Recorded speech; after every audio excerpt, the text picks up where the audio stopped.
Hello, everybody, and welcome to this evening's event. My name's Chris Brown, and I'm here on behalf of Pluto Press.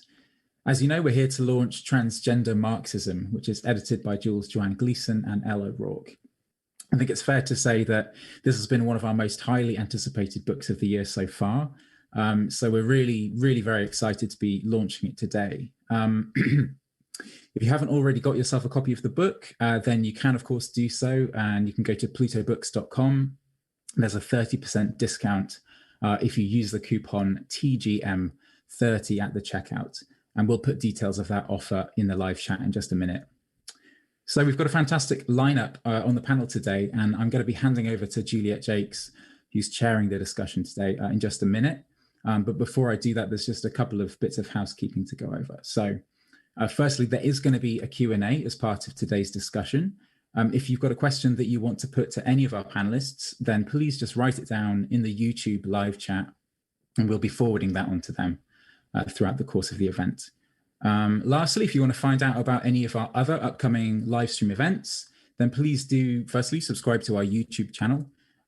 This event is also being brought to you as part of Radical May, which is an international multilingual program of roundtables, talks and debates with some of the world's leading radical thinkers. So if you head over to radicalmay.com, then you can find out more details about some of the other fantastic events that are still taking place over the next few days. So I think that's everything from me. So thanks to you all again for joining us. It's going to be a fantastic event this evening, I'm sure. It's my great pleasure now to hand over to Juliet to get us underway. So Juliet, over to you. Great, thanks, Chris. And thank you everyone for being with us here tonight for the launch of Transgender Marxism. I feel like I've been waiting my whole life just for these two words to be put together, let alone put together in a book, and let alone in a book that is so astonishingly wide-ranging in its scope, both in terms of the ideas it's dealing with and the styles in which it's dealt with. There's a mixture of conversations and essays, aphorisms, lots of really interesting approaches to the subject matter here. And that idea of an approach to the subject matter is really important, because what I think transgender Marxism does, which you could maybe argue shouldn't be revolutionary, but I think absolutely is, it provides a very thorough and a very concrete example into the material conditions under which trans and non-binary people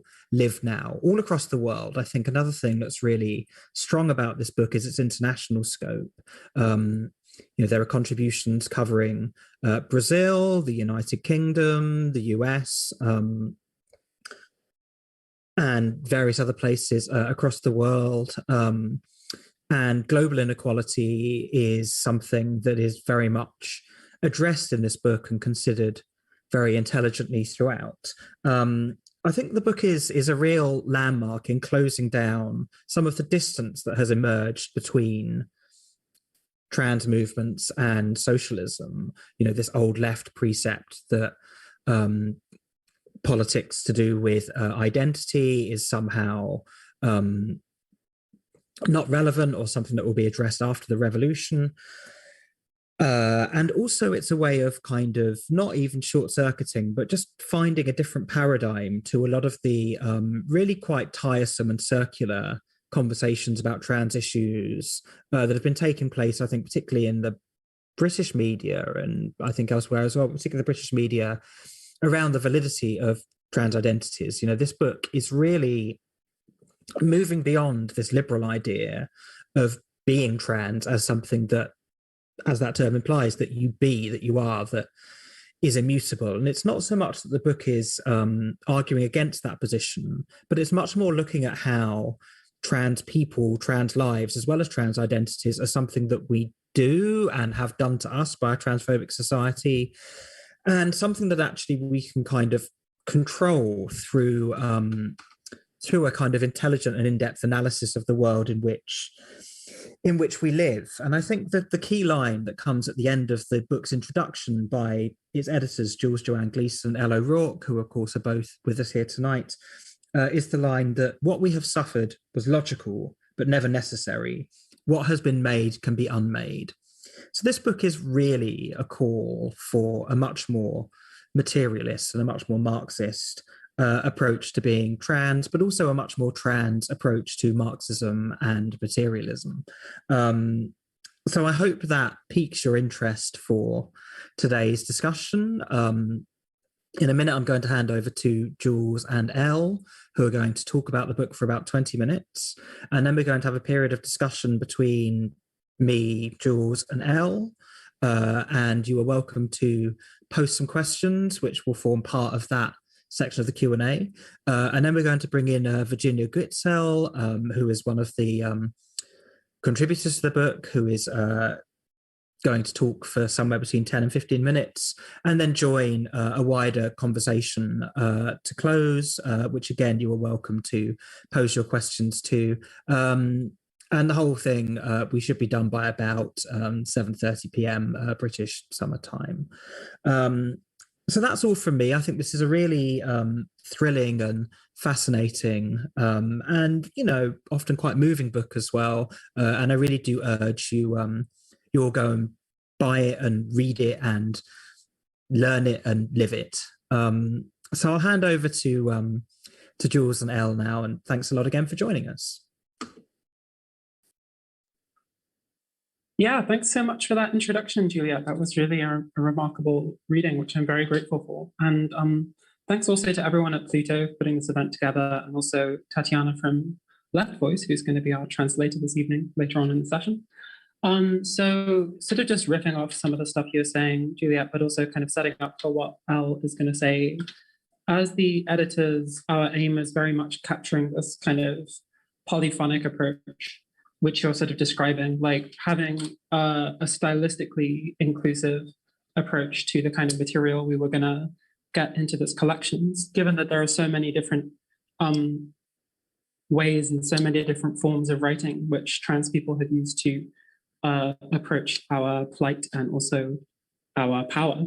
So the main approach, the main intention we had kind of putting this together was simultaneously to be inclusive and to take this polyphonic tack, but also we wanted to produce something which was significantly more lasting and also accessible than a lot of the trans writing we were encountering. Because both myself and Elle, we were coming across, we were encountering, we were interacting with all kinds of different perspectives and all kinds of different, in a way, breakthroughs in thought and social theory, which very often was sort of left in this kind of ephemeral state, to do like sort of confined very often to social media or to movement meetings or sort of like long conversations in bars or in social centers and other places where there was sort of a lack of, especially across time, there was a lack of lasting kind of traction for a lot of this work. So our hope was sort of to like give a venue to a lot of this, existing breakthrough in social theory, which was now going to be on bookshelves and also in classrooms and wherever else this book may turn up. And also something which sort of simultaneously could express the existing breakthrough, which I'm talking about, which has kind of happened this generation, but also be something which future trans revolutionaries would be able to integrate into their thinking and sort of build upon, we hope, as we sort of move in a liberatory direction. So this was kind of the primary aim. We wanted to allow for a kind of fuller sort of theorization than was currently there, because one of the existing risks of the inclusion of trans people and transgender perspectives in left-wing or revolutionary movements is that very often we kind of find ourselves confined to this role of complaint or representation of the oppressed. So we're supposed to serve this role where we explain the trans or the queer critique or whatever else to the wider movement. So we thought that we can kind of do significantly better than that.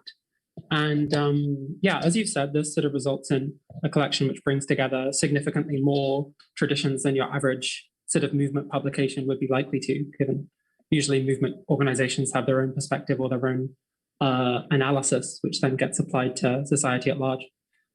So we went a bit beyond that. And also with regards to national contexts, I think what was most important to us is sort of holding that same principle when it comes to including voices from the global south or people who'd experienced national oppression. Our hope was sort of like simultaneously that there would be a space for people producing reports or like overviews or like general wide scope contributions, which is what Virginia, who's going to speak for us in a bit, has done.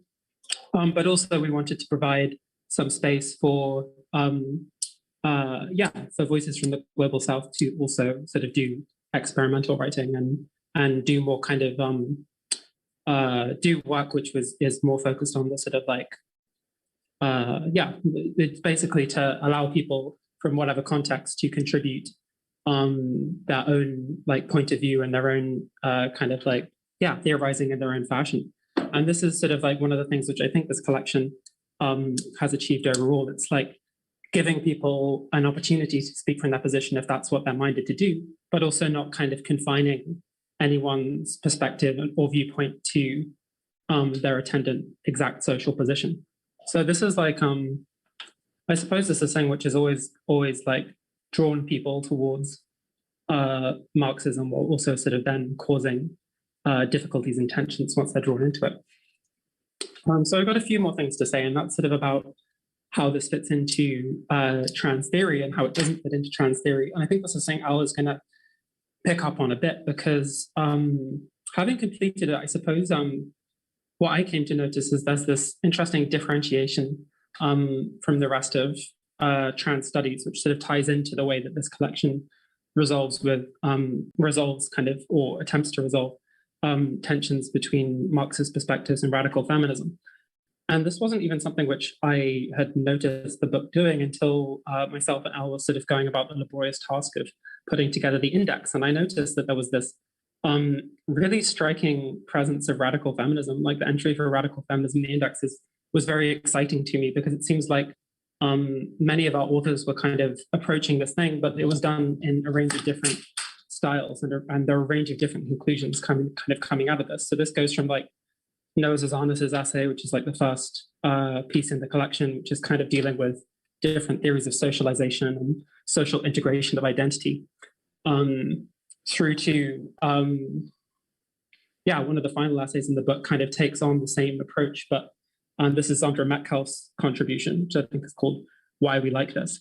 And this essay is kind of dealing with the same thing, but from a much more sort of like, from another level of abstraction, I guess. So what I observed is that like there's this much more varied and this much more interesting set of approaches to radical feminism than I think you find in the available material from trans studies, which sort of like from its inception, which I think like trans studies in the sense that I'm talking about it comes from the late 1980s and the early 1990s, although of course there was a liberatory trans movement from decades before that with groups like the Street Transvestite Action Revolutionaries. But it was around the late 80s to the early 90s that these kind of existing insights or breakthroughs began to sort of be academicized or like introduced to scholarly discourses by figures like Sandy Stone and Susan Stryker, who I should say I have every admiration for and think produced some remarkable writing. But one of the shared features between those two scholars and many of the subsequent ones within trans studies was this tack of kind of immanent reading, that is, readings which let the contradictions play out as an overriding preoccupation. And specifically the stuff they were immanent reading was feminist movement, was cisgendered feminist thought, and especially transphobic writing by cisgendered feminists.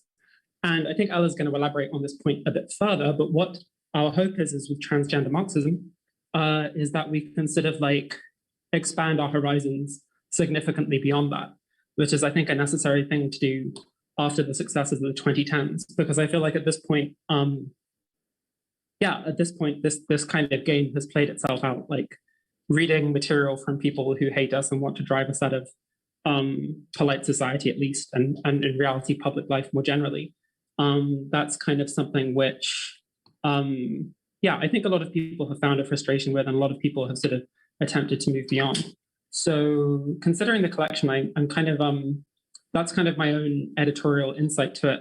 And I'm happy to talk about that a bit more in the Q&A. But I think at this point, I should probably hand over to Elle, my co-editor. Thanks, Jules.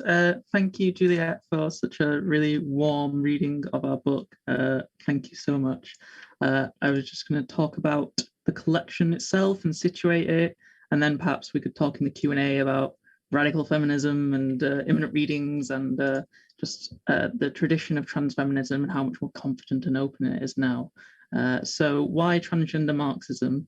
How does transgender Marxism fit into Marxist modes of thought and socialist politics more broadly? It would be impossible to speak about gender politics this past decade without an account of the cultural space that trans people and trans issues occupy, either as figures of celebration or demonization, and with it the rise of an increasingly assertive transgender politics, challenging received assumptions about who, what, and how gender is to be lived, embodied, and negotiated. Trans people have carved out a space for themselves in wider society that would have been difficult to imagine just a few short decades ago. More and more trans people are finding the space and opportunity to express their joys, to have their needs met, to find love and pleasure in ways that would have been more marginalized and confined to more hidden corners of society. Simply put, there seem to be a lot more of us around lately. Alongside this, there has been an attempt to apprehend in thought these profound changes in real time. As with many a radical in previous generations who have found themselves approaching this daunting task anew, attempting to understand their own conditions, the better to change them. Since the original publication of Capital, the debate has raged about how thoroughgoing Marx's deconstruction of capitalism and capitalist social forms actually is, sparked by a certain ambivalence in Marx's own project. While his intention was to historicize the social construction of all legal and social categories of matters of property, capital, and class domination, to what extent is Marx's critique also a foreshortened one?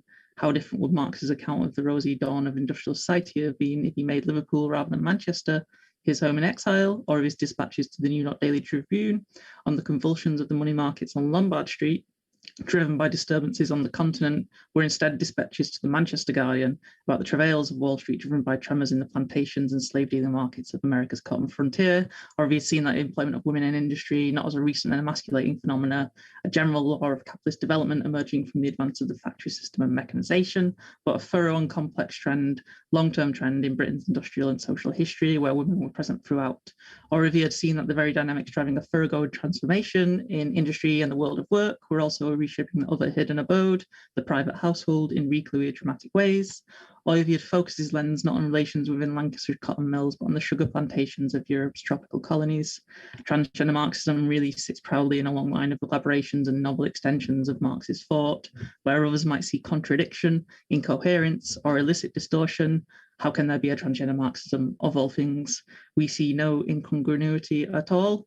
So when it comes to these debates on identity thinking, identity politics, socialist politics, and their so-called indissolubility with questions of class, where we do not recognize accounts of Marxism that suggest Marx is indifferent to the messy sensuousness of human affairs, the reality of social distinctions, and how capital transforms these into a material force. So for our part, when we were beginning to work on the book, key to our agenda, as Jules already mentioned, was to ensure that trans life itself comes into focus. We are opposed to this idea of a transcendent principle of trans that comes to obscure the particular struggles of trans people to survive in the face of capitalism. Trans people already occupy an awkward space in social theory and Marxist politics. The main currents of Marxist feminism have largely done a disservice to trans identities, often gesturing towards trans people, then proceeding to write the sort of feminist theorizing they would have wished to write anyway. Or to take a recent example, Silvia Federici's recent book were placed alongside plastic surgery and surrogacy as examples of fiendish capital body modification practices that go too far. So when not actively vilified or included as a polite foot, many assume an interest in trans people thanks to our marginalization, as we are more likely to experience poverty, destitution, engage in sex work, experience abuse and mistreatment by our wider society, the police and the criminal justice system. We tend to be more radical than the general population and thus a special source of interest.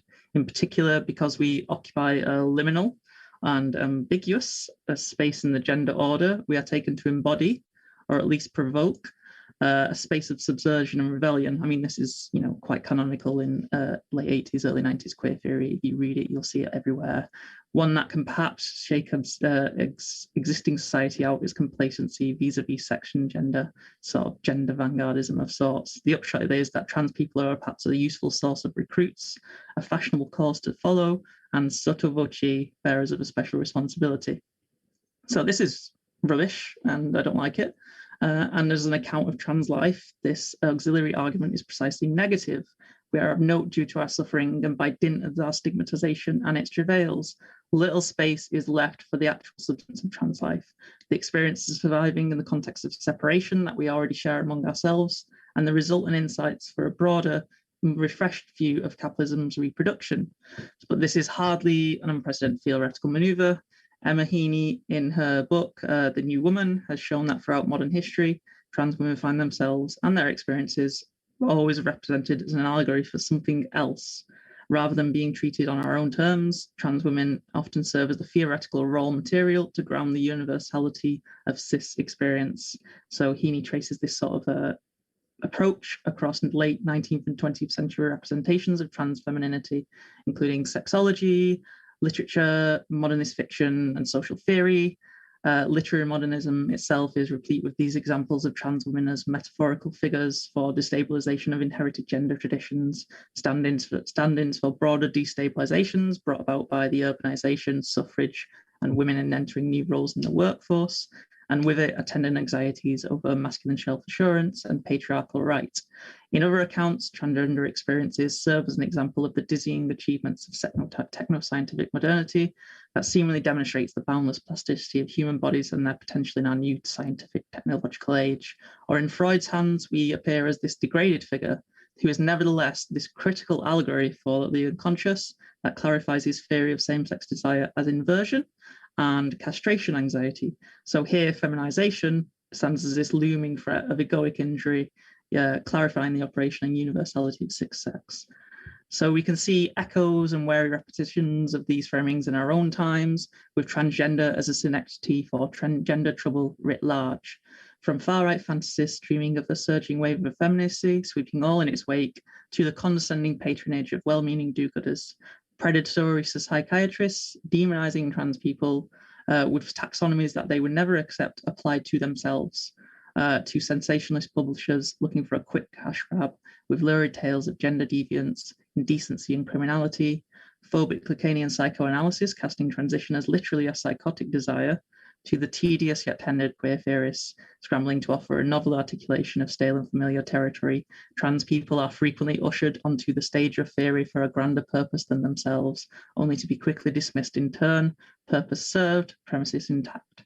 So this is a real dispiriting state of affairs, and something we wanted to attempt a thorough break with when approaching the book and compiling the book and compiling our authors. So we wanted a more thoroughgoing account of trans life as it is lived from the inside, and not merely as a supplement to somebody else's theoretical story. And I think there is often a felt need by many trans people for writing that counters these entrenched ideas for understanding our experiences, that speaks to us and our conditions, that is written by us, and expresses what we know to be intimately true, yet find is frequently discounted. And for many trans people, that quite naturally means writing in a Marxist register. So when it comes to transgender theory and writing, there is little new under the sun, but there is never a shortage of people claiming the opposite is the case. So we're not here to plant our flag and claim there's any sort of radical novelty here. Rather, we are standing a proud lineage of gender radicals and subversives who've paved the way before us. Marxism has been read by people of all social positions in the past 200 years, and this is no less true of transgender people as well. So when we're assembling the collection, we'll be keen to express the point that we don't think there really is an authoritative approach to Marx, and nor did we seek to impose one. Marxism, this broad and living tradition, defined by its continual internal disputations, its vying schools, and its contested orthodoxies. And this is really reflected in the breadth of the collection itself. Different chapters find different inspiration in different aspects of Marx's practice. So Marx, the proto-sociologist with a voracious appetite for empirical research, Marx, the philosopher, trying to apprehend in thought the tangled relations of colonialism, modernity, capitalism, and the arrival of mass politics, or Marx, the propagandist, a dedicated organizer, doggedly focusing on developing autonomous workers' power. a strategic monomaniac involved almost exclusively with organizations that are founded by workers for the promotion of workers' interests. So the collection itself reflects this diverse heterogeneity of approaches, traditions, and problematics, the broad appeal of different moments and aspects of Marx's work to a variety of audiences, from investigations in cosmic value form rationalism and gender as a real abstraction, to gay communist Lacanian psychoanalysis, the imminent critique of psychological research, to the consonance of Marx and disability studies, Brazilian transfeminism, Black transfeminisms, sociological workers' inquiry, Marxian delusion analysis, and Marxist epistemological inquiry, each a different angle on transgender life, each a different angle on Marx's work, and each a different approach to a thoroughgoing transgender Marxism. And so with that, I'll hand back to Juliet. Great, thanks for that, both of you. It's a really, really comprehensive look at the book and why you put it together and what's gone into it. So yeah, I mean, there's obviously plenty we could pick up there and talk about more. I mean, something I think I'd like to ask you both to expand on a bit, because it's been kind of lurking in the subtext of everything that all three of us have said so far, although I don't think we've actually used the phrase yet in our conversation, although it comes up repeatedly in the book, is this concept of social reproduction. You know, this is something that's quite present in a lot of Marxist feminist theory and praxis of the 70s and 80s, I think, and we've talked about the diverse ways in which the book engages with those traditions and their strengths and weaknesses, particularly regarding their use of trans people. But could you outline a bit more of what this concept of social reproduction is and why you think it's become such a central plank of this anthology? Would you like to start, Al, or should I? I think social reproduction is a Jules question. Yeah, so a fair bit of my published writing prior to this collection was social reproduction theory. Like, it contributed to this trend in Marxist feminism, which tries to hone in on these passages in Capital One primarily, which are referring to reproduction in two senses, both reproduction in the sense of people consuming and fulfilling themselves and that counterpart of production, and then also the required labor and input needed to make these workforces come into existence in the first place. And especially that second point is what sort of Marxist feminism since the 1970s has been trying to sort of foreground.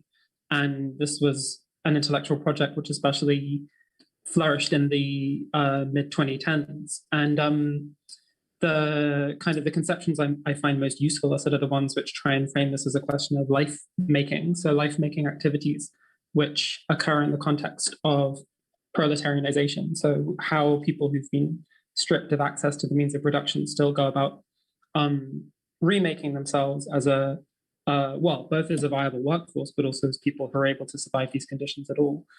So this was where my own theorization was focused, sort of applying this to the work done by transgender communities and trying to provide an understanding of that.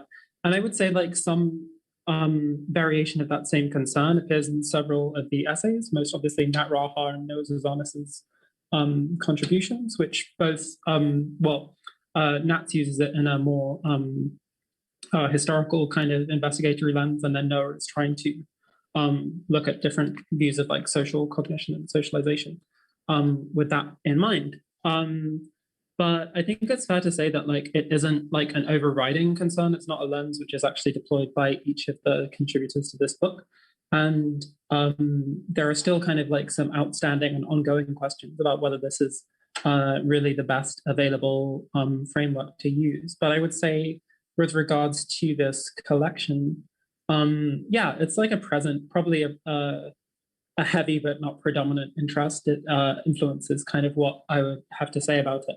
And I'm definitely up for like further conversations with people who want to like pour through and close read Capital One and see what we can make out of it, right? Yeah. Thanks for that. That's really interesting to hear more about, and to hear a kind of call to expand that conversation further. So that's obviously the way in which the material in transgender Marxism relates to one intellectual and ideological position, tradition.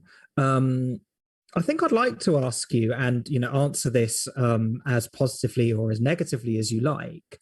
But I would like to ask you a bit about the book's relationship with like transgender liberalism. One of the contributors you mentioned just there, Nat Raha, has written quite interesting critiques of transliberalism before, and I know you guys have as well. And when I say sort of liberalism, I don't really mean sort of centrism as such. Like Jules, you wrote a really excellent piece about the Guardian's centrism for the New Socialist a few years ago that I still kind of quote all the time. But to think more about kind of actual liberalism and its sort of approach to, it's kind of broadly the more supportive, I guess, approaches to trans identities. But as we said earlier, this focus very much on trans as something that people kind of immutably are, and this may be kind of skating over of kind of divisions of kind of class and wealth and of nationality and background. So I guess I want to ask you guys, do you think there's anything useful that like transgender Marxists can salvage or build upon in transgender liberalism, or do you just kind of reject all of it?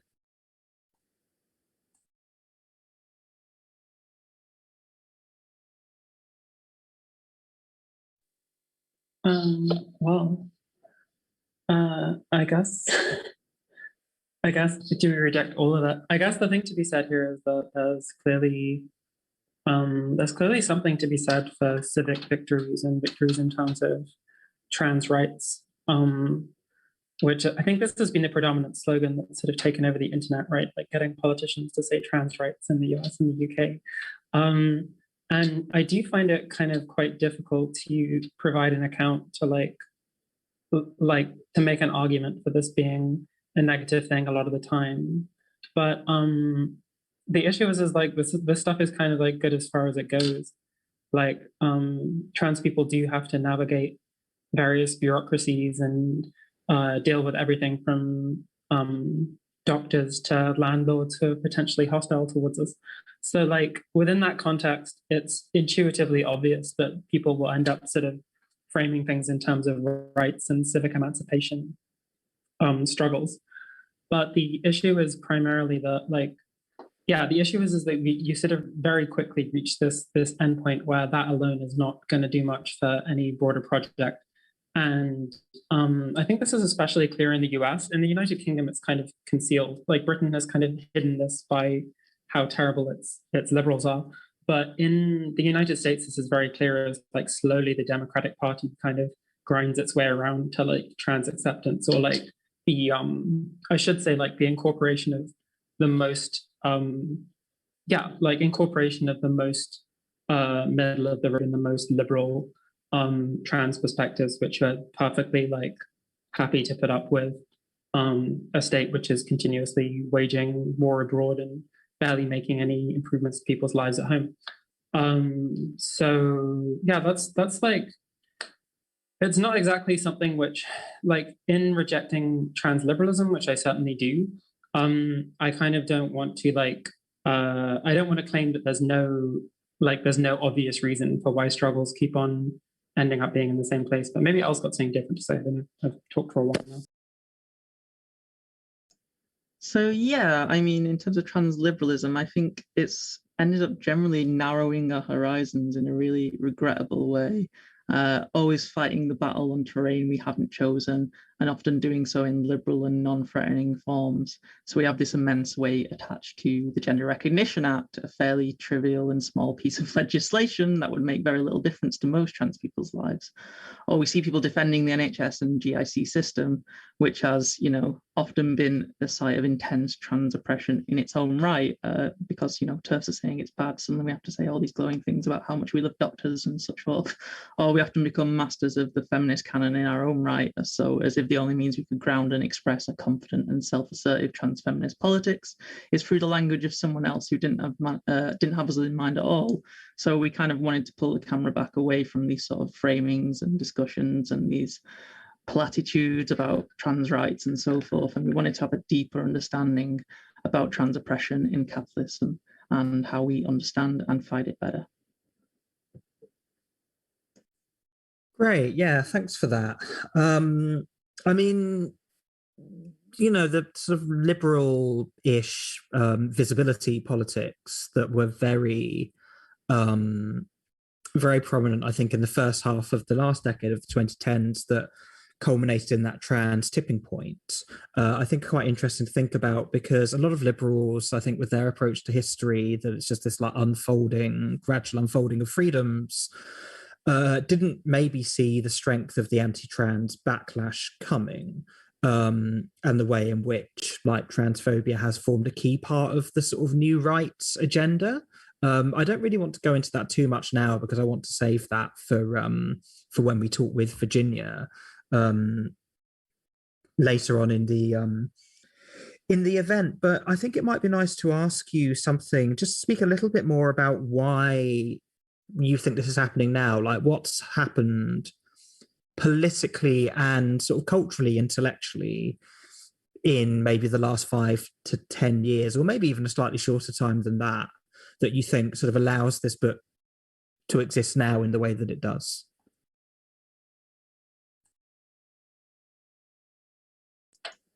You want to go on? Okay, yeah. I think there are like a couple of trends that we should take heart from, and when like looking at trans writing, of which this book is just one expression. I think Juliet sketched out an outline of this a few years ago in her essay Écriture transféminine, so which I think is one of your best essays, so I encourage everyone to go read that. So we think about Vivian Namaste writing in the early 2000s. She wrote quite famously, autobiography is the only discourse in which transsexuals are permitted to speak. But over the past few years, it seems apparent that biography seems to no longer be able to fill the social role increasingly expected of it. This sort of publishing convention where we get these increasingly overfamiliar narratives of an intrepid hero moving from ignorance to acceptance to personal flourishing. So trans people in this queue overcome psychological torment and social oppression as adversity to thriving skillfully as they embrace their gendered destiny. Or maybe as these time-honored tropes have got increasingly shop-worn, the knowing subversion of these all too familiar narratives. So the hackneyed talk show confession becomes the pop literary self-deprecation. This isn't like other memoirs, long superseding I wasn't like other boys. The wink and the nod, never really escaping the formal cliches of the genre itself. So biography has often served as this cage for trans theory for so long, but it's one that's increasingly been discarded as people write their own ideas on their own terms. So the sort of broader educative function of the biography might have made sense when most people didn't know a single trans person or did not know that they knew any, but it becomes less exceptional when we are right there as friends, comrades, and lovers in ever-increasing numbers. And so this kind of allows a trans feminism that is no longer reduced to making these plaintive appeals as why transgender women ought to be allowed to be included within feminism or the category of woman itself, as though trans women are a lesser or also run modality of feminine embodiment, as though we need to be merely learning and imitating our sense of cisgender betters.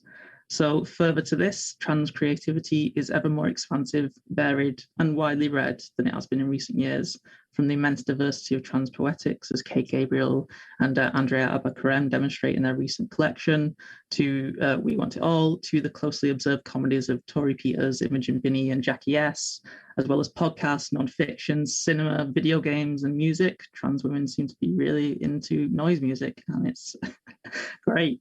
So the success of this suggests that people are undergoing, like as a broader social trend, not just talking about representation here, but like cultural and political change. People are undergoing this fairly significant transformation in how they think and understand gender. People who have never even considered trans people all that much, are being asked to consider us in ways more seriously. And it's happening not just in this blanket wall-to-wall sensational and prejudicial coverage in the British press, who do not have a monopoly in how everyone thinks and orientates themselves towards the world. They are not all the legislators of reality, but in those quiet conversations with loved ones, acquaintances, colleagues, and comrades. But also that transgender people are no longer just addressing a presumed cisgender audience. We have a broader constituency. We've had a larger community, and we can have different conversations than we're used to being forced to have. So let's have them, I guess. Yeah, I'll just mention this new book by Jeff Yes's, Daryl, which I was reading kind of to keep myself sane a bit in the in the preparation for this barrage of webcasts we're currently going through. Yeah, and I feel like that book is a case in point, and there's several others of these.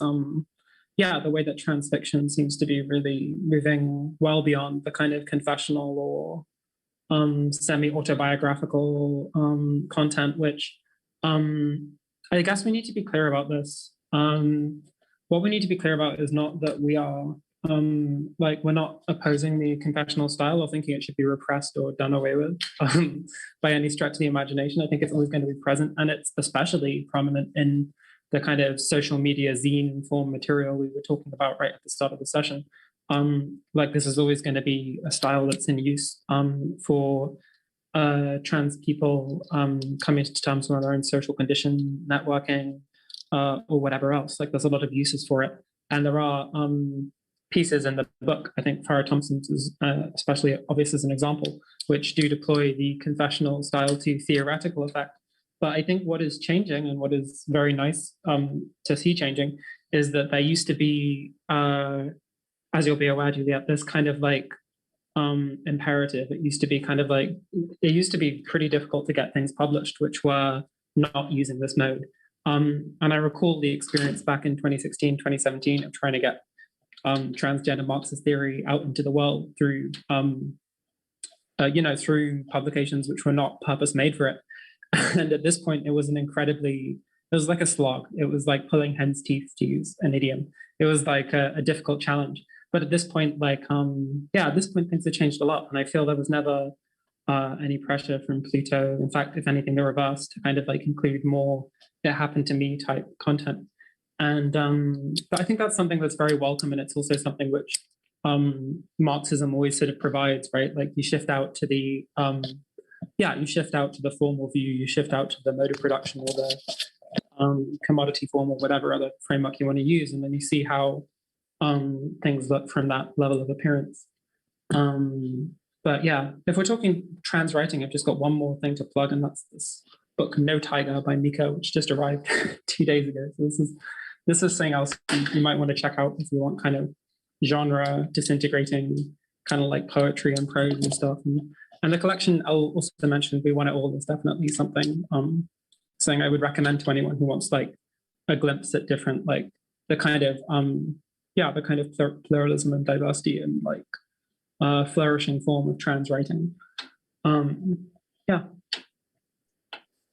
Yeah, it's really great to hear you talk so much about trans and non-binary writing there. I mean, I would second the recommendation for I Want It All. I think is for We Want It All is a really, really good anthology, and there's some crossover in the contributors here. And it is interesting to hear you talk about literature and more creative forms of writing, because you look at the contributors to this volume, Nat Rahar is a poet, Geordie Rosenberg writes the afterword, and of course Geordie is a novelist.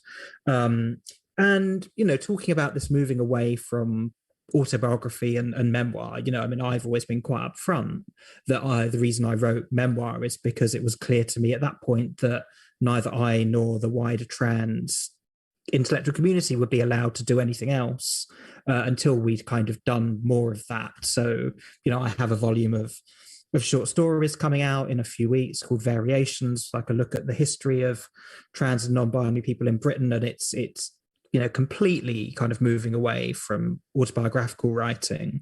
But there's just one more thing. I want to ask this one more question about writing.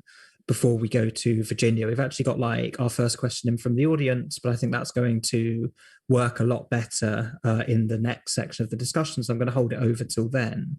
But just to ask now, Elle, you brought this up in your introduction, the way sort of modernist literature has used trans people, and often particularly like trans women, as like stand-ins for destabilization of gender tradition, or even sometimes as like structuring devices for destabilization of literary form. I wouldn't throw all of that stuff out, actually. I would sort of mention novels like Cobra by Severus Sardoy or In Transit by Bridget Brophy that, are not novels about trans experiences. And they are texts that, kind of use this idea of the sort of gender non-conforming kind of figure as a kind of textual device or something. But I still think there's something interesting and good going on in those books. But I think what I'm kind of asking here is, do you think this volume can open up new possibilities for like literary and more creative writers as well as like political theory? Unfortunately, I'm not really a literary person. I'm more of an economist. So I would hope so.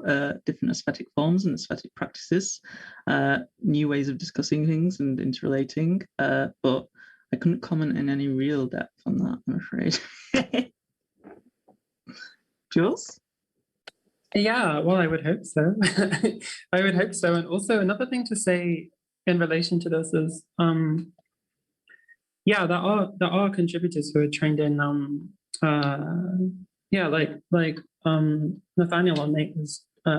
Dixon is trained in comp lit, and I suppose another thing to say is like in terms of stylistic stuff, there's also material which I think would fall well outside what most people would think of as like theoretical writing. I think especially about the Deleuzian dialogue by the CAACD, the Cultural Association for the Advancement of Degeneracy. And we were meant to have Violet, who's one part of the CAACD, speaking tonight, but sadly she had a forced overtime experience with an employer. So unfortunately, her perspective has been repressed by the capitalist system, you could say.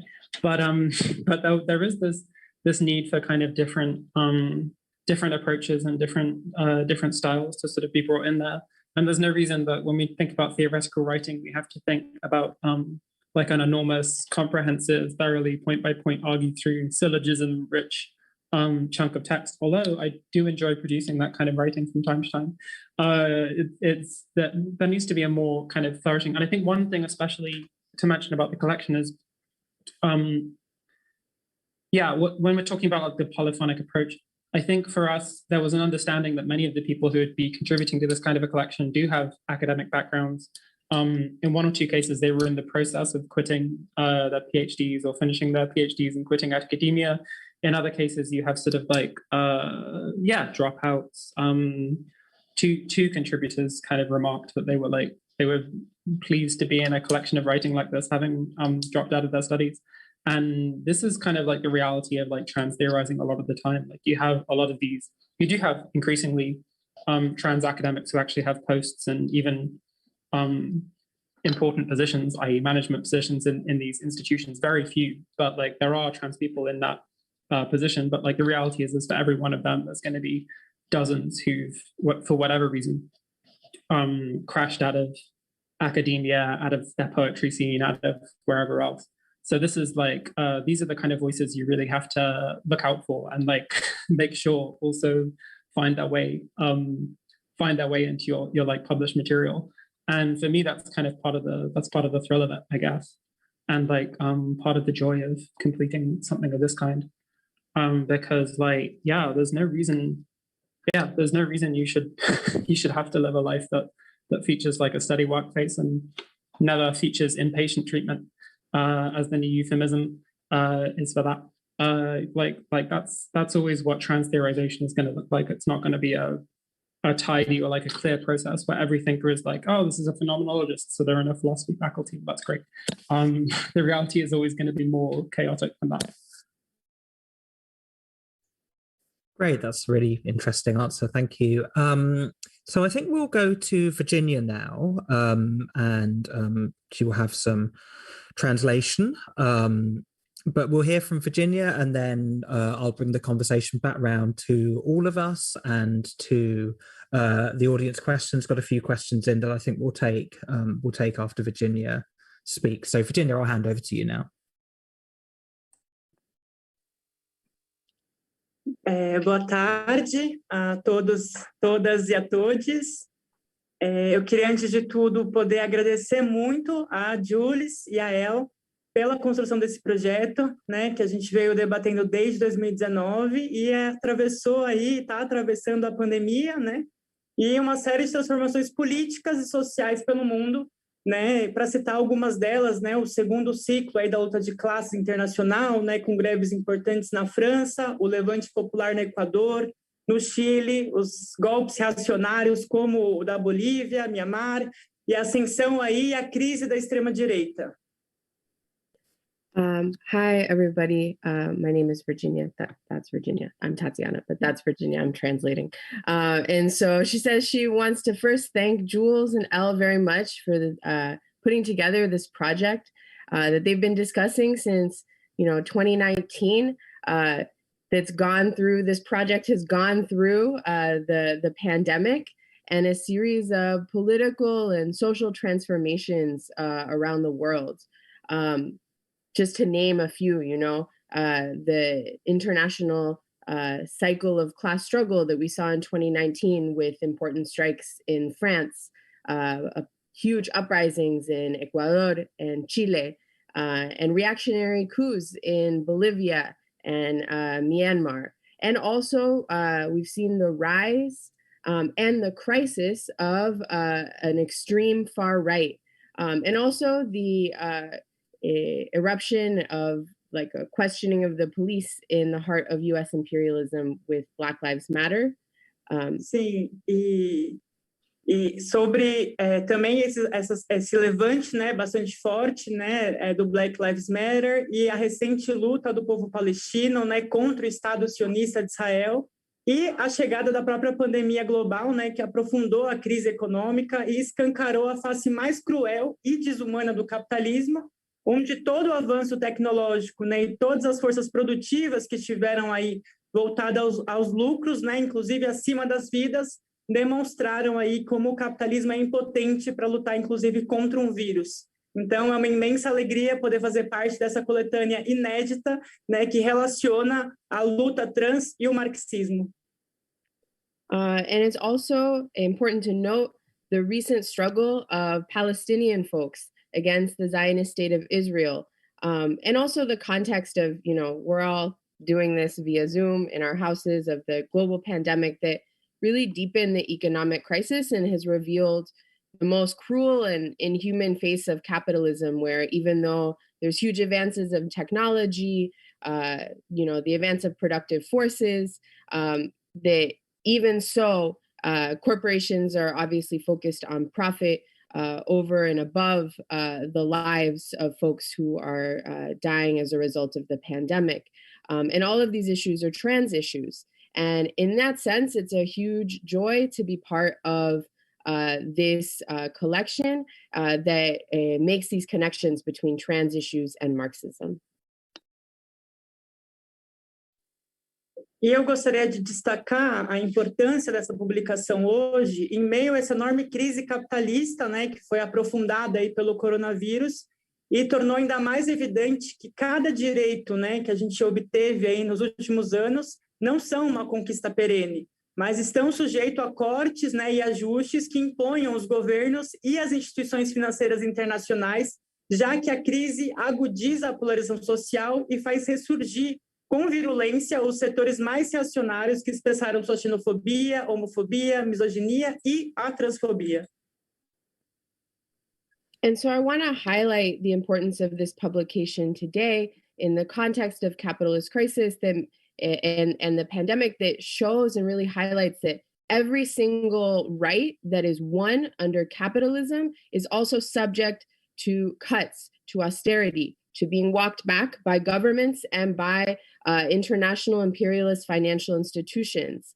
And we've seen that capitalist crisis sharpens social polarization and causes the most reactionary sectors of society to resurface with, hatred and the most hateful expressions of xenophobia, homophobia, misogyny, and transphobia.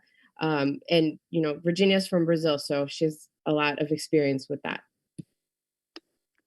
E também que não são poucos os governos, né, que por trás de um discurso supostamente progressista escondem também compromissos com setores direitistas e fazem concessões a diversos grupos religiosos, né, reforçando aí o controle social com a retirada de direitos e liberdades democráticas. And there are a lot of governments that, not just the right-wing ones, but the ones that pretend that they're not right-wing, but that behind closed doors make compromises, make concessions to the religious right and to other right-wing sectors of society that, advance and threaten the most basic democratic rights and democratic freedoms. E depois de mais de 30 anos, desde a queda da burocracia soviética, as nossas gerações, né, cresceram aí ouvindo sobre um tal socialismo real que não acolhe a diversidade, né? Nos venderam uma ideia de que as democracias capitalistas seriam o ápice da socialização, né, da civilização, né? Bom, mas aí chegou 2021, né, e a gente teve que assistir em todo mundo, né, gente vestindo peles e chifres, delirando no meio do edifício aí de Capitólio nos Estados Unidos, e ficou um pouco evidente que não é bem assim o ápice da civilização. And also the context is important, that it's been, 30 years since the fall of the Soviet bureaucracy. And, we're part of a generation who grew up hearing that, real socialism doesn't welcome LGBT people, doesn't welcome trans folks, that capitalist democracies were, the apex of democracy and, quote, civilization. But, in 2021, we saw right-wingers, white supremacists, going to the U.S. Capitol building, and storming it. And so it's really clear that, that capitalist democracy isn't, what it promises. It isn't that. And so, that's it. That's all. E eu acho que, então, esse discurso é, na verdade, uma forma artificial de atrelar o marxismo ao seu oposto, né? O stalinismo, para separar a classe trabalhadora e os setores mais oprimidos da única teoria científica da nossa emancipação, né? Porque, justamente, a gente tem essa contribuição hoje para dizer que é necessário uma revolução para poder conquistar a liberdade trans. And that kind of discourse is an artificial way to link Marxism to what's really the opposite of Marxism, to Stalinism, and to separate the working class and the most oppressed sectors of society, like trans folks, from the only theory that really can give us the tools for our own emancipation, which is Marxism. And that very clearly states that we need a revolution to overthrow the capitalist system in order to achieve trans liberation and all of our liberation. Então, certamente, essa elaboração veio para contrapor uma visão caricaturizada, né, de um Marx branco, europeu, heterossexual e cisgênero que não teria nenhuma preocupação com uma completa emancipação de todas as esferas da vida. Ou uma resposta um pouco de um Marx que, para a emancipação das mulheres, seria apenas a sua entrada no mercado de trabalho para garantir a independência financeira, quando, na verdade, a concretização das ideias marxistas na Revolução Russa foi o ponto mais alto das tentativas de criar as condições materiais para transformar todas as esferas da vida, né? Sendo o primeiro país do mundo a legalizar o aborto, a descriminalizar a homossexualidade e a garantir a restaurantes, lavanderias, creches públicas para acabar com o trabalho doméstico, coisa que muitas democracias até hoje não garantiram. And so what this book is able to do is counter this like stereotypical or stereotype that we often see of Marxism as being white, cis, European Marxism that isn't about the emancipation of people in all spheres of life, including gender and sexuality, or it's this stereotype that that the answer to women's oppression is just entry into the labor market, and that's not Marxism at all. And this book points that out. And when in fact, Virginia's posing that the Marxist ideas that we should support are, sort of had their highest expression in, the Russian Revolution, where the material conditions, where they were fighting for the material conditions to transform all spheres of life. It was the first country to legalize abortion, like over 100 years ago, to decriminalize homosexuality, to guarantee that, there was public daycare and public laundromats for folks, and trying to socialize domestic work. And these are all things that like bourgeois democracies don't even give us today. Mas foi justamente nesse processo dentro da Rússia revolucionária, né, de revolução e contra-revolução, que pôde se criar bases científicas para a teoria da revolução permanente, desenvolvida aí por um dos mais importantes revolucionários do século XX, o Leon Trotsky, que para mim é a representação do marxismo nos dias de hoje, né, no século XXI. E para falar dele, eu quero paradoxalmente falar de algo que ele não escreveu. And so when we think about the process of revolution and counter-revolution, taking up the experience of the Russian Revolution, it's super important to talk about the theory of the permanent revolution by one of the most important leaders, Marxist leaders of the 20th century, Leon Trotsky, which for me is the representation of Marxism in the 21st century. And we're going to talk about him, about something that he didn't write explicitly, but that he implied in his body of work. E apesar dele não ter escrito nenhuma grande obra sobre a libertação trans, foi parte de um conjunto do seu pensamento, né, a conclusão de que a luta de classes durante a Revolução ela não se encerra, né, mas ela justamente se agudiza, né, e que isso ajuda a gente a refletir sobre uma preocupação muito importante e que a gente constantemente escuta dentro do movimento trans, que é uma desconfiança, né, se o socialismo seria capaz de garantir essa libertação trans ou que a classe trabalhadora seria preconceituosa e transfóbica naturalmente. And so in that respect, talking about Trotsky's body of work, he comes to this conclusion that class struggle doesn't end with the seizure of power by the working class, but actually it becomes more acute. So the revolution isn't the end, it's the beginning. And so I'm mentioning this because it's an important concern that we constantly come up against in the trans community. Mistrust of socialism, the idea that, well, maybe socialism can't guarantee trans liberation, or the idea that the working class is prejudiced or transphobic just naturally. And so I want a dialogue with that idea. E diferente dessas caricaturas, né, stalinistas que afirmavam que a tomada do poder seria mais ou menos 90% das tarefas do socialismo, para o Trotsky, na verdade, se tratava de algo próximo aos 10%, né? Porque a revolução não garantiria uma verdadeira emancipação, mas seria uma condição para isso se realizar. And so unlike Stalinist caricatures that claim that like seizure of power meant like you were like 90% there to like liberatory socialism, for Trotsky it's more close to like, I don't know, 10%, meaning that the revolution, the seizure of power is not a guarantee for our emancipation, but it's a precondition for it. E do que se trataria, então, essa condição? Né? Acho que, em primeiro lugar, é justamente poder romper toda essa estrutura baseada na desigualdade, na transformação da diferença, numa justificativa para subjugar um grupo sobre outro, né, como um mecanismo de aumentar as taxas de exploração, de criar as condições políticas, sociais e econômicas para poder enfrentar, então, séculos de ideologia burguesa, racista, LGBTfóbica e patriarcal. And so what do we mean when we say like a condition for our liberation? First, it's to break this whole structure of capitalism that is based on inequality, that uses the differences amongst us into justification to subjugate one group. And it's a mechanism to increase the rates of exploitation.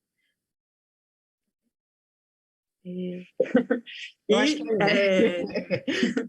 okay.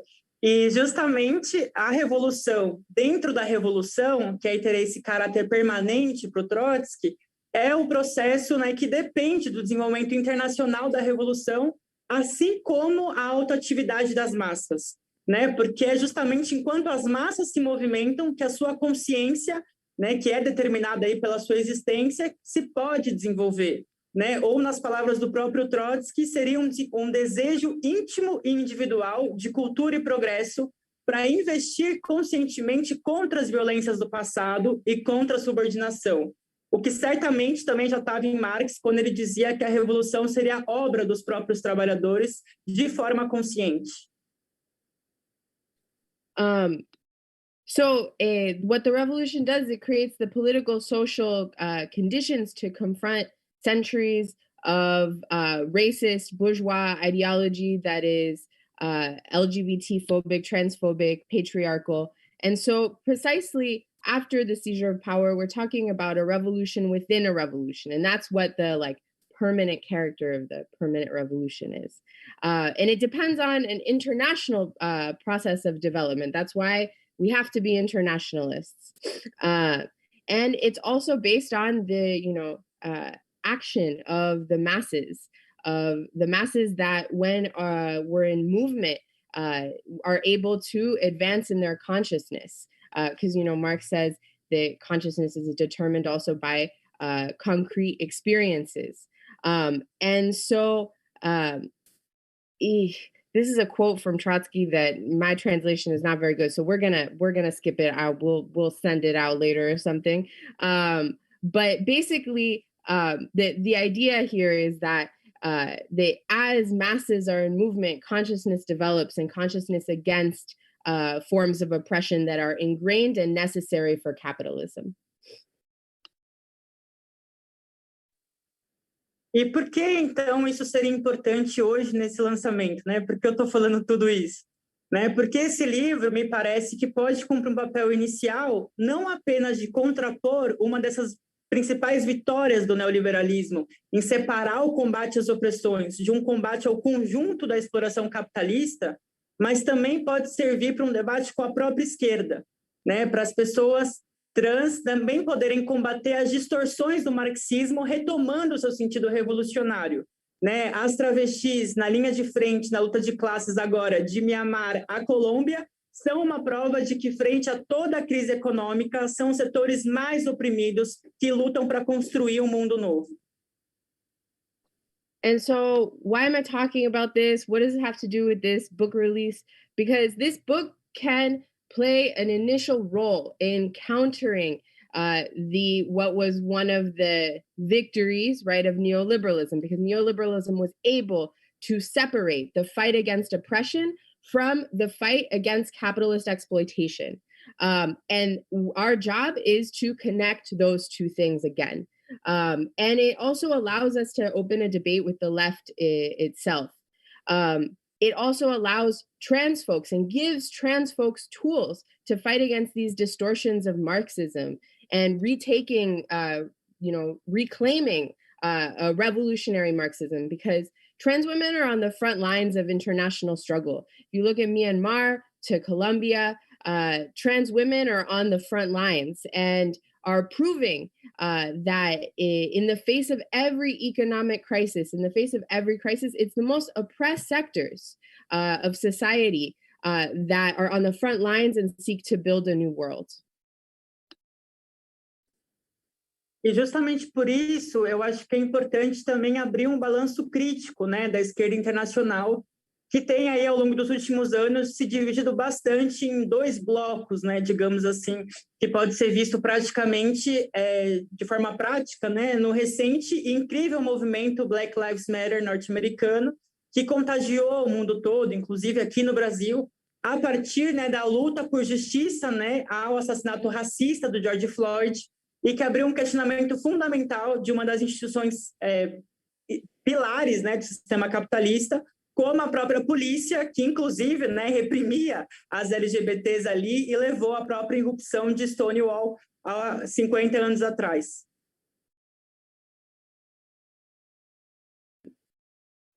And also we have to talk about, you know, the way the international left has sort of positioned itself in this. And we can think about folks in two sort of large blocks that we can think even, you know, very practically in the Black Lives Matter movement after the racist murder of George Floyd, that in the US opened this questioning of a pillar of capitalism in the heart of imperialism, the police. Eu acho que foi aí. E uma das reivindicações, né, uma reivindicação totalmente legítima, né, porque se tratava justamente, em primeiro lugar, da vida do povo negro ali sendo brutalmente assassinada, né, com Breonna Taylor e outras tantas vítimas aí do racismo policial, mas também é um debate estratégico, né, porque coloca o problema da união das fileiras operárias que estão divididas entre os trabalhos formais e informais, né, e que inclusive teve um contraponto importante, que foi justamente algumas expressões dessa confluência entre o movimento negro e o movimento operário, como o caso dos motoristas de ônibus, né, que se negaram a levar os manifestantes presos, ou mesmo os portuários, que junto com outros trabalhadores começaram a exigir a saída da polícia dos seus próprios sindicatos. And we can see, you know, the importance of this movement and also the way in which the movement, there's a strategic question at hand here about the unity of the working class and the way that the working class can play a role in fighting for Black struggle, fighting in the labor movement. We saw examples of this with bus drivers who refused to take protesters to jail, or dock workers who went on strike for Black lives, or other workers who demanded to remove the cops from their unions. Bom, então, dentro desses dois blocos, né, a gente poderia dizer que teve um bloco, né, que diretamente não interveio nesse movimento, né, setores da esquerda que sempre acham que o combate às opressões seria uma forma de dividir, né, a nossa luta, né, e eu, sinceramente, acho que em relação a esses setores não deveriam nem ser mais tratados como de esquerda, né. And in that context, we can think about, you know, the positions of the left. There's one sector that, you know, says that talking about oppression divides the working class. That is, you know, we shouldn't talk about oppression. And to be honest, in my opinion, those people aren't socialists. Those people aren't Marxists. We can't even consider them leftists. Mas também eu acho que tem um outro setor que intervém nesses movimentos, né, sem ter um eixo de fortalecer essa unidade entre a classe trabalhadora e os movimentos sociais, né, sem colocar, por exemplo, né, o peso que tem nas entidades estudantis, nos sindicatos, seus próprios parlamentares, para desenvolver esses aspectos, né, de organização dos trabalhadores, né, para poder dar uma saída de fundo. O que a gente viu que acabou limitando bastante as próprias aspirações que tinha o Black Lives Matter, né, quando se resulta aí na eleição do Biden, né, junto com a Kamala Harris, que ganhou o título, né, da primeira mulher negra a bombardear a Síria, e como a gente viu recentemente, também deu seu apoio ao massacre ao povo palestino, que eu também queria deixar aqui toda a minha solidariedade, desde o Põe Rosas, desde do MRT, que é uma luta essencial hoje. And then on the other hand, there's sectors of the left who didn't push further than and allowed the movement to be limited to electing Joe Biden and Kamala Harris. Kamala Harris, who won the title of being the first Black woman to bomb Syria, and also to support the massacre of the Palestinian people. And on that note, all solidarity to the Palestinian folks who are fighting and struggling today. Bom, essas reflexões, de alguma maneira, elas tentam estar presentes no meu artigo, né, que é Notes from Brazil, né, que foi escrito em 2019 e que eu convido todo mundo que quiser conhecer mais sobre as dificuldades, né, de construir aí essa luta anticapitalista no Brasil a poder ler. Mas a principal reflexão teórica sobre o Brasil que me parece importante compartilhar aqui com vocês é que nós aqui estamos, né, no polo mais reacionário do mundo, né, com mais de 400 mil mortes por coronavírus, e é o país onde mais se matam pessoas trans do mundo. Né? A nossa perspectiva, por exemplo, caiu de 35 anos para 30 anos. Né? A nossa perspectiva de vida com a pandemia hoje é de apenas 30 anos. And those are some of the reflections that I wanted to put forward here, which also I explain a bit in my article in the book, Notes from Brazil, which was written in 2019. And I invite everyone who wants to know more about the situation in Brazil to read it. But my main theoretical reflection about Brazil that I want to share here is that it is the most reactionary, one of the most reactionary poles in the world, with 400,000 deaths by the pandemic, by the coronavirus, and where it's the country that has the most murders of trans people in the world. Our life expectancy for trans women fell from 35 to 30 years old during the pandemic. E então, frente a essa situação assim dramática que a gente está vivendo aqui, que é importante pensar, né, quais são os problemas também de atuação de diversos grupos dos movimentos sociais de combate às opressões por fora da política. Né? Grupos feministas ou LGBTQI+, que não viam a importância de atuar contra o golpe institucional em 2016, por não se tratar de uma pauta restrita ao combate às opressões, caíram numa armadilha desse multiculturalismo progressista, né, que é neoliberal, né, a gente não pode esquecer, que foi cheio de ataques, né, que inclusive levaram a uma maior precarização da saúde, da educação e, consequentemente, da vida da população trans, e também levou o próprio reacionário Bolsonaro para a presidência. And from this perspective, it's important to think about the problems that we've seen in Brazil among the left, with feminist or LGBTQ groups that didn't mobilize against the institutional coup in 2016 because it wasn't, very strictly a trans issue. And so they didn't fight against the coup in 2016. And so you ended up falling into a trap of progressive neoliberalism or progressive multiculturalism that doesn't fight against the multiple neoliberal attacks that create more precarious conditions for the lives of trans people and open the way for Bolsonaro to come to power. Então, dos aspectos que eu tento tratar nesse artigo é justamente, né, como o Brasil expressa de forma emblemática, né, duas das tendências internacionais fundamentais que obstruem hoje o caminho para a nossa emancipação. Né? Por um lado, a gente tem a repressão e a marginalização das nossas identidades, que está representada por Bolsonaro, né, e mais de 70 países que ainda hoje criminalizam a homossexualidade. E, por um outro lado, essa cooptação neoliberal que busca reduzir as nossas aspirações às estreitas margens capitalistas, né, representado aqui no Brasil pelo Supremo Tribunal Federal e a Rede Globo, e internacionalmente por esse multiculturalismo que é cheio de ataques contra as massas trabalhadoras. And so, in that sense, we see international trends that obstruct the path to our emancipation.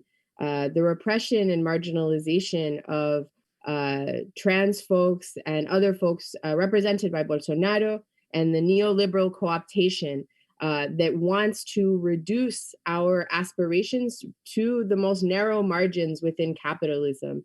And in Brazil, we see that represented by the global network and the Supreme Court, but around the world, we see this kind of progressive neoliberalism that wants to restrict our movement to the small margins and crumbs of capitalism. E então, por último, também já para encerrando aqui a minha intervenção, eu acho também que tem um outro aspecto do livro que pode servir muito para a gente também, que é justamente para poder aportar num debate que está colocado também internacionalmente, que é qual é o tipo de organização que a gente precisa para poder derrubar o capitalismo e para poder liberar as identidades trans e toda a nossa potência sexual.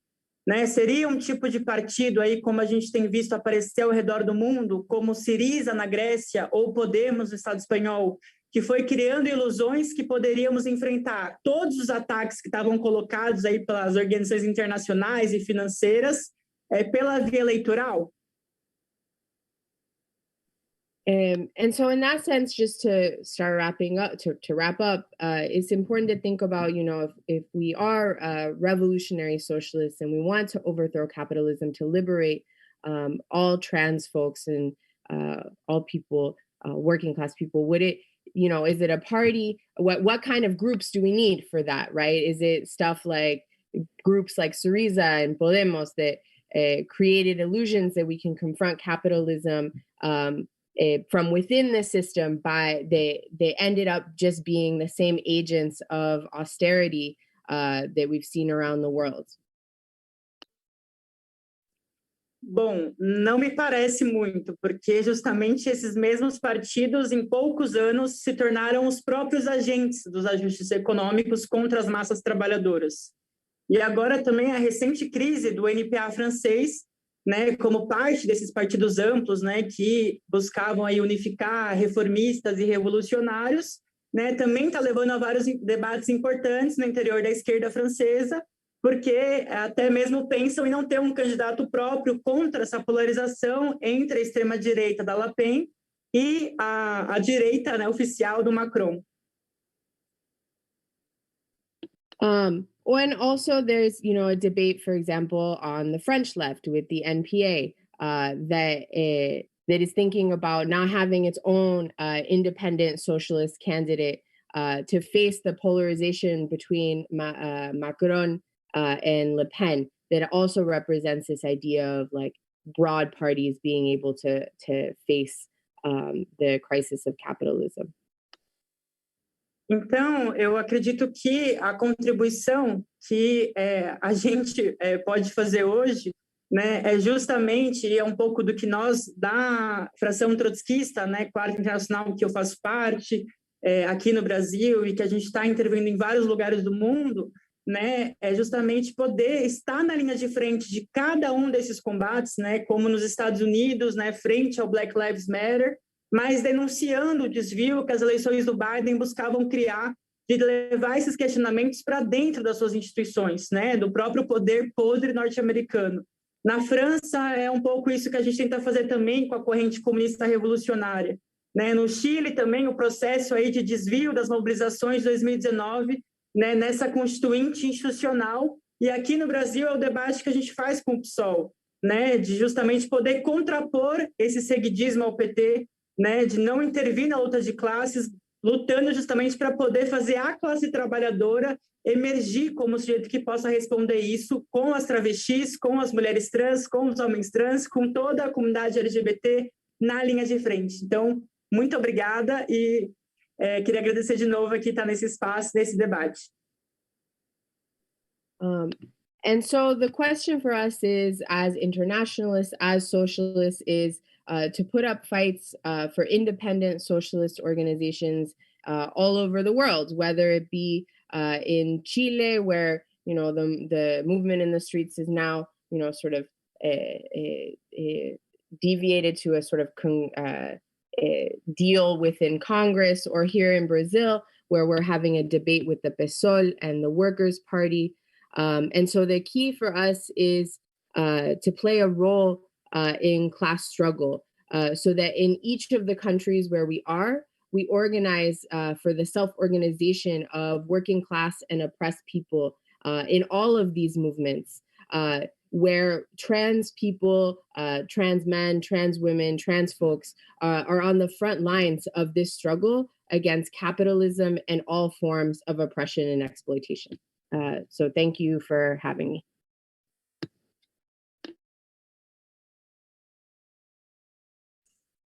Okay, yes, thank you.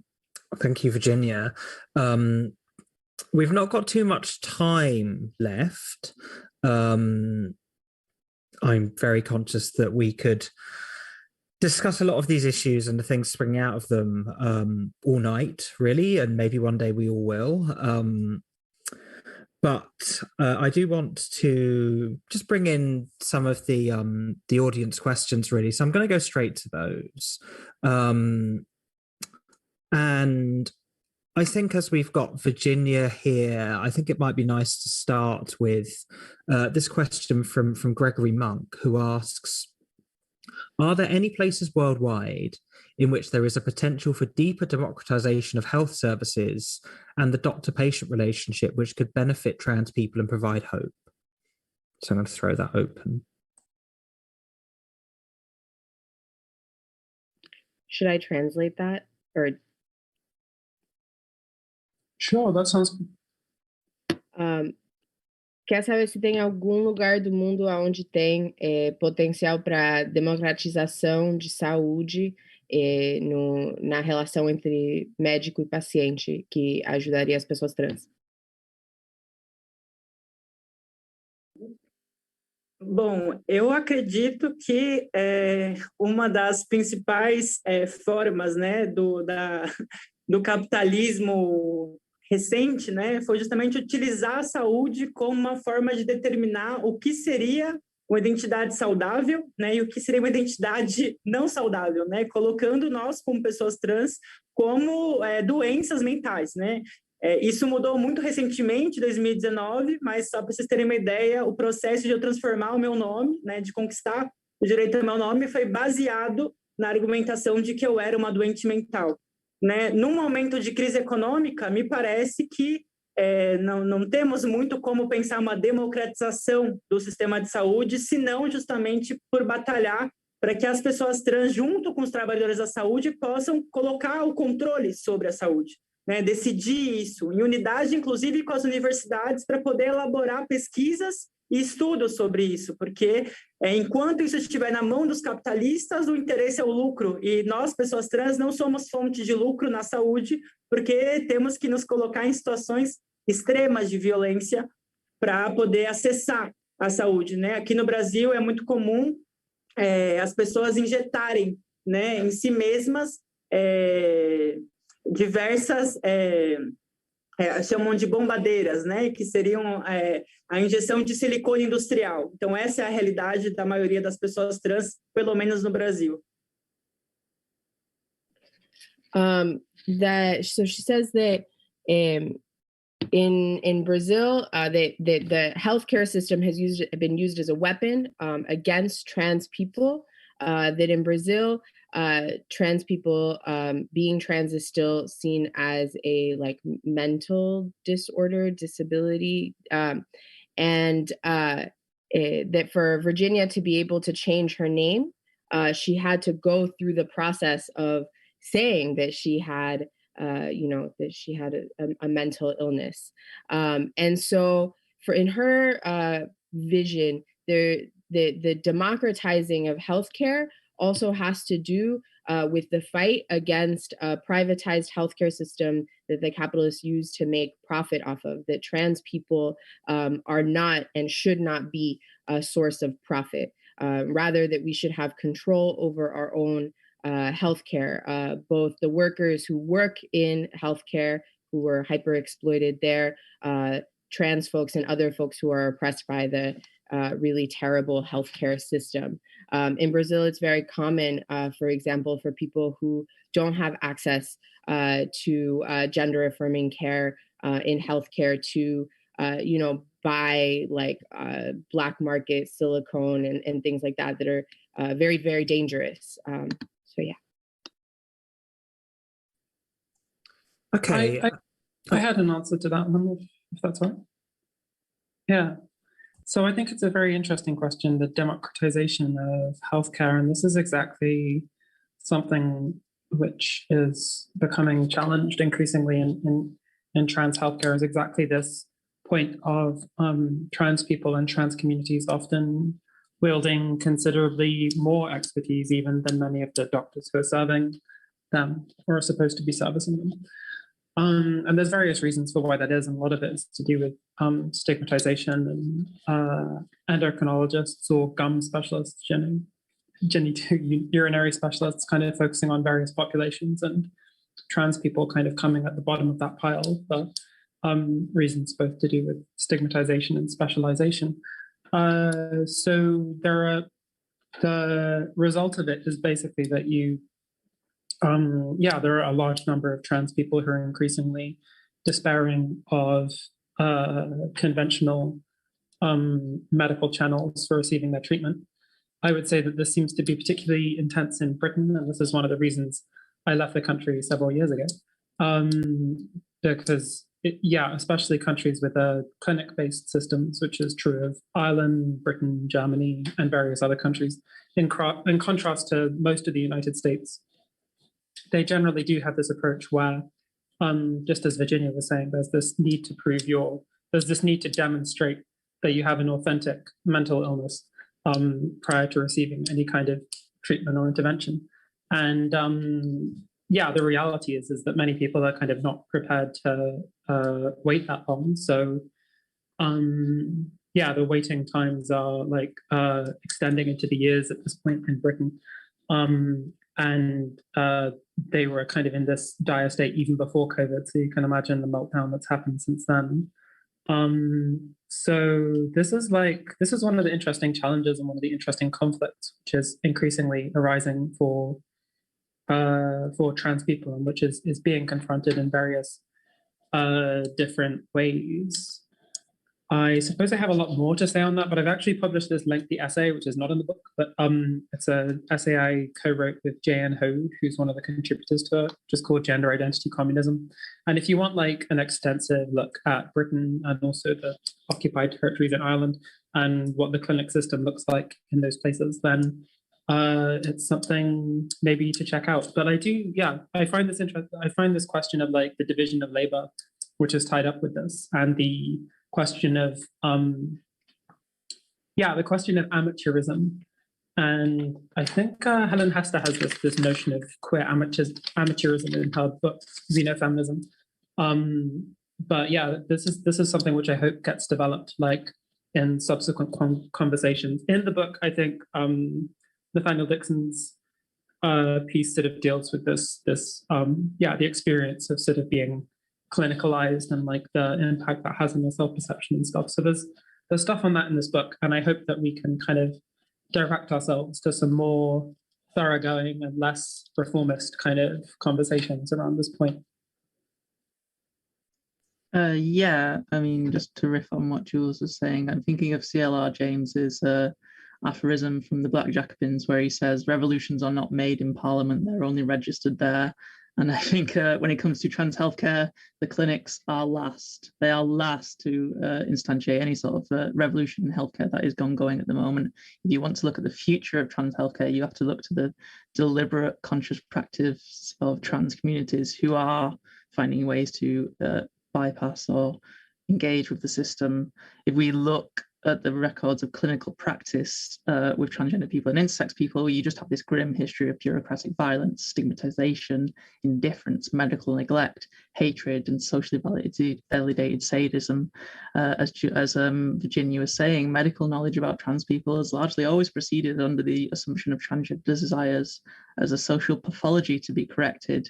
And this is often contrasted sharply with the self-understandings arising from trans-feminine and trans-masculine communities themselves. So it was sexologists and psychiatrists who first stumbled towards the idea that transgender people see themselves as being born in the wrong body, and then their job was to transform men into women through surgery and hormones, whereas it was the wily transgender patients, keenly aware of what was expected of them if they were to access healthcare at all, who parroted these ideas back to them, to the self-same medical authorities.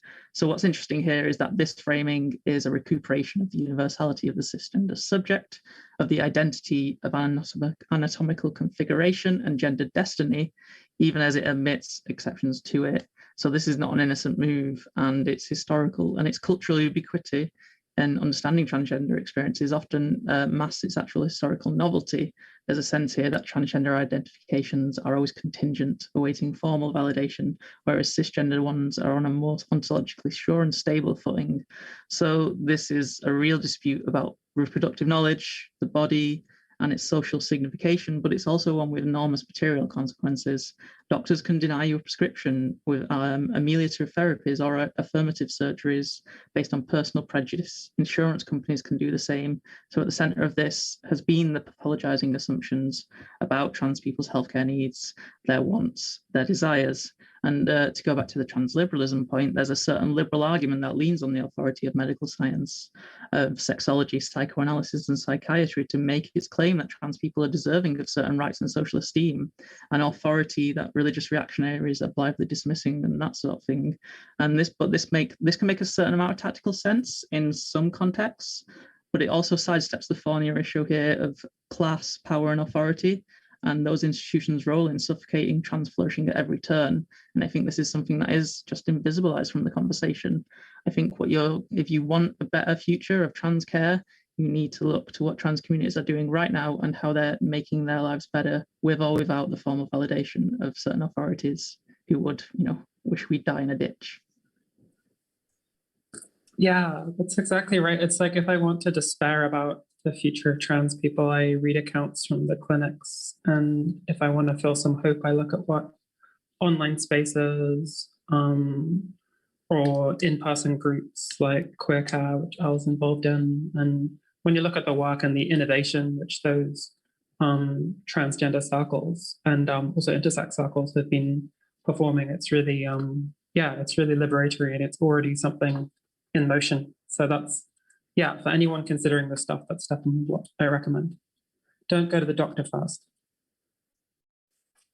Cool. I'm aware of the time, so unfortunately we're not going to have time for all of our audience questions. So I'm going to ask one more, and I'm actually going to roll two of our questions together.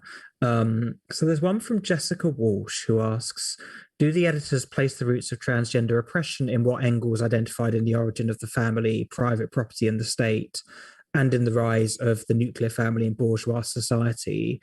And I think relating to that, Nikki Turner asks, how do we consider the body and its conditions in a way that doesn't collapse transgender identity into a universal experience? So I think those two things can plug into each other. But yeah, I'm going to throw that open to the panel.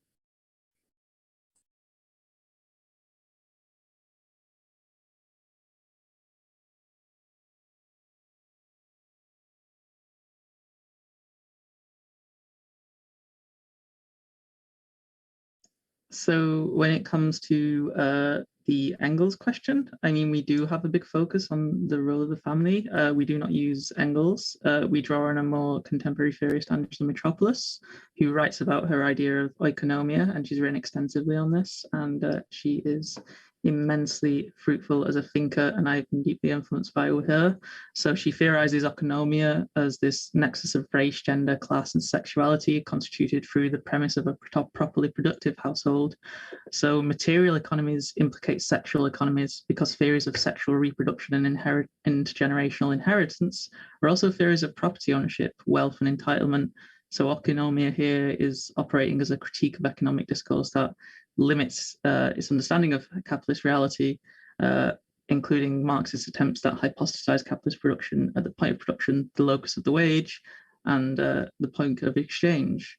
So under this lens, we can kind of appreciate that gender, race, sexuality, and class are not disparate, neatly separable categories. They are not analyses to pull apart theoretically and then perhaps reassemble. They are different means of talking about the same social object. Alternate perspectives on the same question, property, exploitation, social order, and their illegitimate or legitimate reproduction and conveyance from one generation to the next.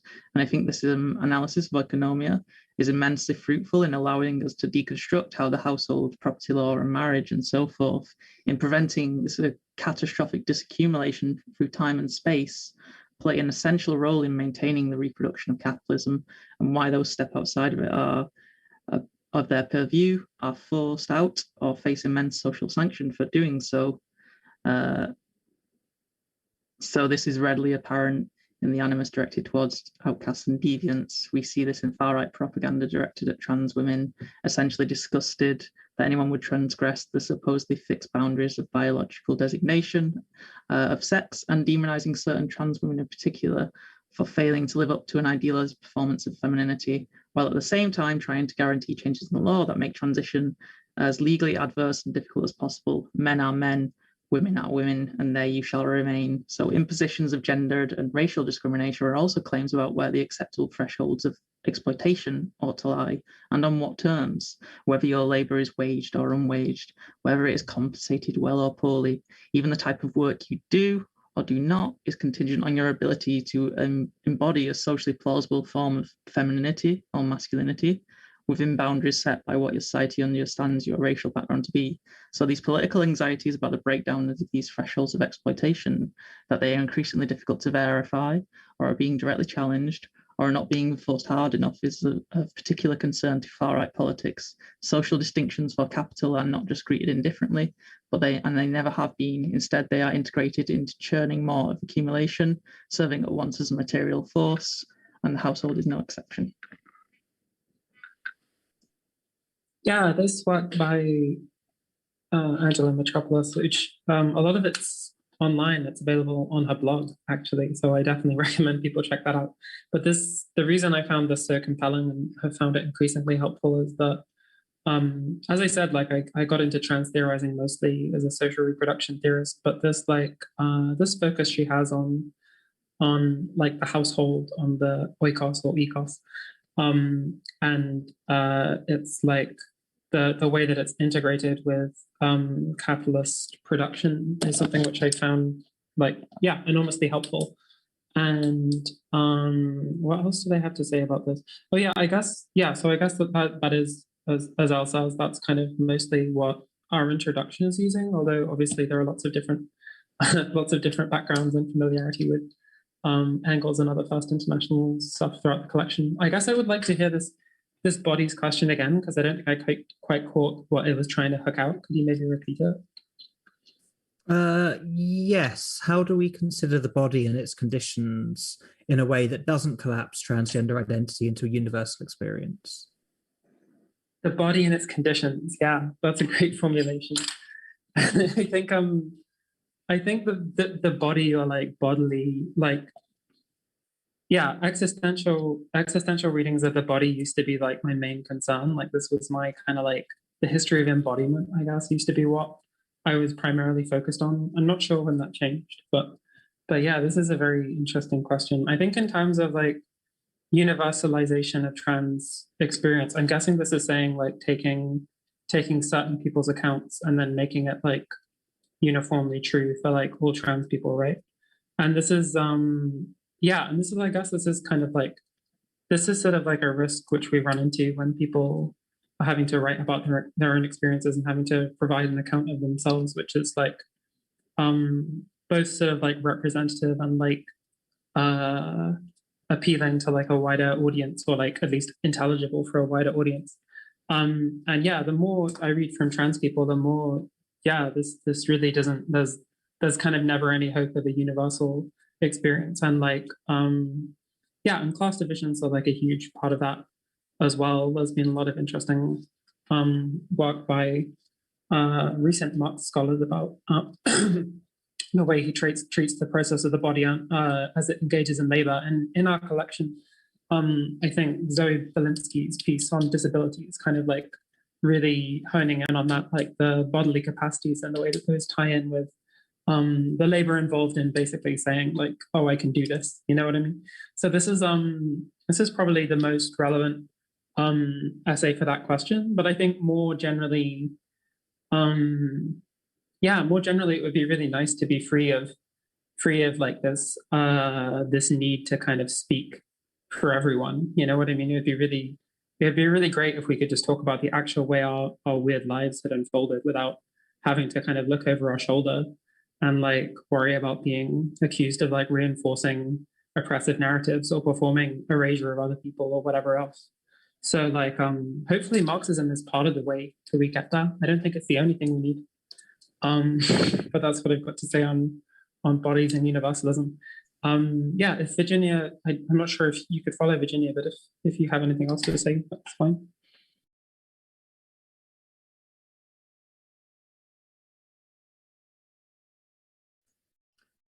Okay, well, I mean, that seems to me like a nice place to conclude, actually. So I think we'll wrap up the conversation for now. So buy and read and live Transgender Marxism. Get it from the Pluto Press website or all good radical bookshops. But do read the book, and I'm sure there will be further discussion about it and a lot more that comes out of it.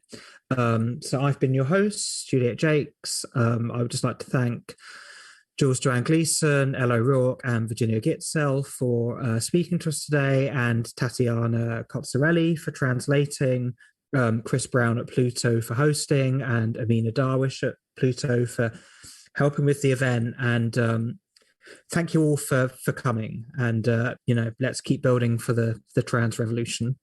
Take care. All right. Good night. Ciao.